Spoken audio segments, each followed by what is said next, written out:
شہر سے کچھ دور ایک پرانا ریلوے اسٹیشن ہے، دھول میں ڈوبا ہوا، ویران اور خوف سے بھرا۔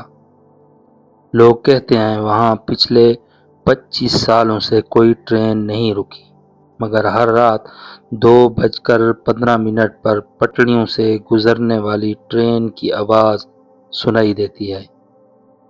کوئی اسے دیکھ نہیں سکا، مگر آواز ہر رات آتی ہے۔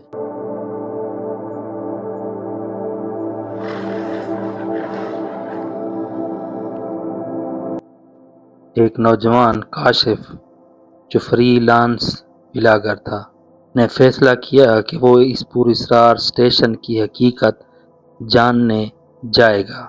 رات کے 2 بجے وہ وہاں پہنچا، کیمرہ آن کیا اور بولا، دوستو، یہ وہ اسٹیشن ہے جہاں آج بھی ایک غائب ٹرین گزرتی ہے، اور آج میں اس کا راز جاننے آیا ہوں۔ ہوا تیز ہوئی، پٹڑیوں پر چرچراہٹ ہونے لگی۔ کاشف نے لائٹ پٹڑی پر ڈالی اور اچانک روشنی میں ایک سیاہ دھندلا سایہ نمودار ہوا۔ وہی لمحہ تھا جب اسٹیشن پر ٹرین کی سیٹی سنائی دی، پٹڑیاں ہلنے لگیں، شور بڑھا، مگر ٹرین نہیں دکھائی دی۔ کاشف کا کیمرہ کانپنے لگا۔ اس کی آواز ریکارڈ ہوئی، یہ کیا ہے؟ میں کچھ دیکھ نہیں پا رہا۔